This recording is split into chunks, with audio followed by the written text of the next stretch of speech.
autant de joueurs qu'on a présentés comme étant des très bons joueurs, mais quand ils sont arrivés au sein de Mazembe, ils ont disparu. On n'a même plus des nouvelles de ces joueurs. Justement. Alors, jusqu'où vous le voyez aller, le TP Angler Mazembe, puisque je rappelle qu'ils sont déjà en African League, hein, l'ancienne Super League, qui va bientôt commencer. Il y a la Ligue des Champions, il y a la Ligue nationale de football, et d'après certaines indiscrétions, vu qu'il y aura des réformes au niveau de la Coupe du Congo, les TP pourraient avoir les envies de la jouer aussi, cette Coupe du Congo-là. Pour la Ligue des Champions, la Football African League et la Lina Foot, ils peuvent quand même être optimistes. Je suis de ceux qui donnent toujours Mazembe favori en Lina Foot. C'est un club qui est fait pour gagner la Lina Foot. De toutes les façons, l'effectif qu'a Mazembe, c'est des joueurs certes moyens, mais quand ils jouent la Lina Foot face aux joueurs d'autres clubs, justement, qui sont trop bas, ils savent toujours donner les meilleurs des prouvés qui sont dans un grand club. Et en interclub de la CAF, surtout l'African League, qui est cette nouvelle compétition, là-bas c'est la cour des grands, c'est entre grands, justement. Entre gros morceaux. Mazembe a la chance d'avoir fait l'histoire, d'être ce grand club au niveau africain. Et si Mazembe peut tirer des leçons par rapport à ce que le club est devenu au niveau continental, il y a beaucoup de gens qui ont cette nostalgie du nom Mazembe, qui respectent Mazembe par le grand nom que Mazembe a. Mais par rapport aux résultats, au rendu, c'est un club qui devient de plus en plus moyen. On a vu Mazembe perdre, même à domicile. Justement. L'IS Monastir ici, 2-0, Young Africans aussi, un but à 0. Et pourtant, Young Africans, c'était composé de joueurs essentiellement venus d'ici. D'ailleurs, qui ne battaient pas assez Mazembe quand ils étaient dans nos clubs ici.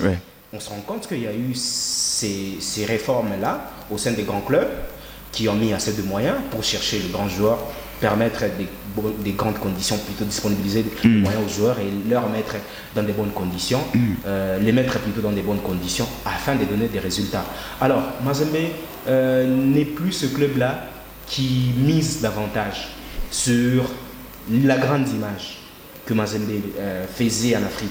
C'est dans les moments, il y a toujours une certaine confusion qui règne, peut-être dans le leadership au sein du club.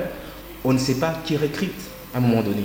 Et pourquoi on part chercher tel profil par rapport à tel autre. Et si je prends le profil du gardien au sein des Mazembe ou ce poste-là au sein des Mazembe, c'est autant de joueurs. Il y a Mobobo qui jongle entre Don Bosco et Mazembe. Il y a Serdi Badjo qui est au sein des Mazembe. Il y a Chaibou, il y a Moukoro. Mais finalement, il y a même les Camerounais, je crois qu'il sera libéré, Narcisse Land. On a cherché les jeunes Narcisses qui sont là au sein des Mazembe. Vous regardez autant des gardiens, mais pour quel rendement? Pour quel rendement? Alors qu'un grand club mise sur des joueurs par rapport aux besoins. Et un grand club, c'est plus l'efficacité. Et l'efficacité oblige des recrutements stratégiques. Justement. On s'est dit, puisque Kitambala était ce neuf-là qui ne portait pas toujours l'équipe, cherchons un avant-centre, on a cherché Ngonga, quand même ça paye. Mais quand à chaque fois on a toujours cette tendance-là à encaisser des joueurs sans savoir comment les utiliser, je me demande... Ça nous tire vers les bas. Quelle est la politique que le club a aujourd'hui? Donc moi je vois Mazembe pour l'African League, l'African Cup je pense. Mazembe, ce sera pour la découverte. Déjà, pour la découverte de cette compétition, c'est une première édition. Par rapport à l'effectif ou aux effectifs des autres clubs qui vont prendre part à cette compétition, en tout cas, Mazembe est loin derrière. Il va découvrir la Ligue des Champions. La Ligue des Champions... c'est presque les mêmes adversaires, mais au début, ça c'est un peu bien. Je pense que ce sera une reconquête par rapport à la chance que Mazembe a eue, parce que cette décision est issue de la décision du CONOR pour sauver d'abord la saison, que Mazembe a eu la chance. Cette chance, pourquoi? Parce qu'au moins on s'est rendu compte que c'est ce club-là qui s'est battu pour remporter la Lina Foot. Et quand on a voulu arranger les choses à l'amiable, le CONOR a jugé bon de reconduire le classement de l'année passée. Et Mazembe rentre en compétition interclub. Mais l'année passée, qu'est-ce que Mazembe a donné comme résultat en interclub de la CAF? C'était vraiment déplorable. Et avec ces jeunes joueurs qui arrivent, ils voudraient, parce que la plupart des joueurs sénégalais, maliens, ils ont tendance à aller plus en Europe que venir en Afrique subsaharienne, surtout en Afrique centrale. Mais quand ils viennent au sein des Mazembe, ils savent que c'est l'endroit idéal pour être vu aussi exposé dans le monde. Bien dit. Donc le TP Angler Mazembe qui sera concerné par les Interclubs de la CAF justement au deuxième tour des préliminaires et attendra donc le vainqueur du match Dragon FC de la Guinée équatoriale et Nyassa Big Bullet du Malawi. On va prendre Vita Club brièvement, l'équipe de Kinshasa de Bestine Kazadi qui est du côté de la Tanzanie pour sa pré-saison. Vita Club a commencé par nous envoyer un peu des signaux, un peu des espoirs, après avoir libéré presque la quasi-totalité de son effectif. Est-ce que vous approuvez cette politique mise en place par Vita Club cette saison? D'ailleurs, quand on libère ces grands nombres comme ça de joueurs, ça démontre qu'est-ce qui est à la base. Ouais. C'est un problème des contrats. Un problème des contrats, sérieusement, monsieur c'est fou. On ne respecte pas toujours les termes des contrats qu'on fait avec les joueurs.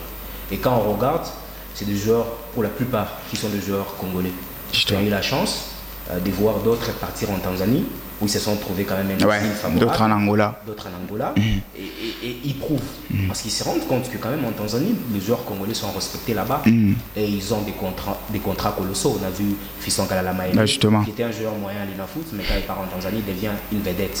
Pourquoi il est devenu, par exemple, vedette là-bas? C'est parce qu'on l'a vu dans les conditions. Il s'est plaigné de rien. Il s'est rendu compte que le club a mis beaucoup de moyens. Et imaginez-vous, c'est que Yanga a fait des Fiston Kalalamae. Puisque Fiston est aujourd'hui à Pyramide, c'est Yanga qui en bénéficie. Ouais, justement. C'est Yanga qui en bénéficie.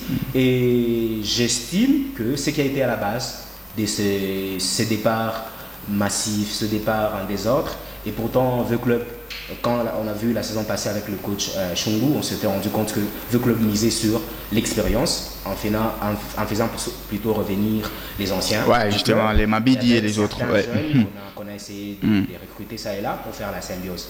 Mais les laisser tous partir comme ça dénote un certain malaise, un certain leadership défaillant au sein. Donc ce n'est pas une stratégie comme clame la communication du club. C'est pas. Monsieur Sefou, ici on n'est pas dans la communication. La communication, c'est toujours positiver les gens. Dire oui, même là où il faut dire non. Justement. Dire vrai, même là où c'est faux. C'est ça la communication du club. Et c'est lui qui fait la communication. C'est ça son boulot. Vendre la bonne image du club. Mais quand on regarde les turpitudes au sein du club, on se rend compte que c'est un problème des contrats. Parce que le joueur, on nous a promis par exemple le Brésil avec Madame Bestine Kazadi. Mais on s'est rendu compte que ces Brésils-là aussi passent par beaucoup plus de moyens. Et ces moyens-là, on ne peut pas les disponibiliser pour les membres dans le staff, les membres dans les coordinations. Mais c'est d'abord le joueur. Il y a eu un joueur de V-Club qui a connu une blessure. Justement, ouais, justement. Mais il a fallu un OCS pour qu'on voit le staff. Y aller, ouais, justement. Ces joueurs-là, c'est un échantillon, mais qui ouvre beaucoup de brèches, qui prouve que au sein du club, en tout cas, tout ce que nous voyons, c'est plus les apparences. Sauvons les apparences. Et si aujourd'hui les joueurs partent comme ça, mais si le club offrait mieux, si vraiment offrait mieux, ces joueurs-là allaient rester. Alors, le club aussi est engagé en Ligue des Champions. Vu ce semblant de la refonte, si on peut parler ainsi, il y a au moins une vague des joueurs qui rejoignent petit à petit la Tanzanie, où le quartier général a été érigé, comme René Zoukalana et tout. Vita Club joue Primero d'Agosto, puisque l'équipe est concernée par le premier tour préliminaire de la Ligue des Champions. Voyez-vous cette équipe aller loin? Non, je ne vois pas avec le club aller loin. Ou faire mieux. Peut-être passer ce tour, c'est possible. Ça se joue en deux manches plutôt aller-retour. Ouais. Parce qu'il faut bien négocier à Kinshasa pour aller chercher un résultat aussi favorable à l'extérieur, en Angola.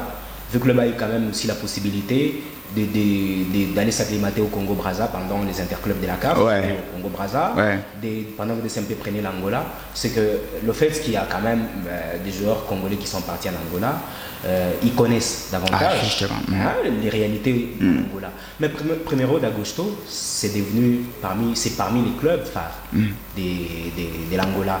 Et d'ailleurs, à l'Angola, c'est dernier moment, on se tourne vers le Brésil pour recruter. Certainement. C'est qu'on disponibilise quand même assez de moyens. Mais on ne voit pas comment est-ce que Primero d'Agosto bouge son effectif.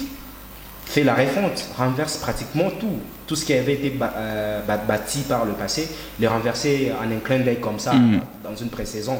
Et d'ailleurs, on ne sait pas si le club sera capable de remplacer ces joueurs qui sont partis. Ouais.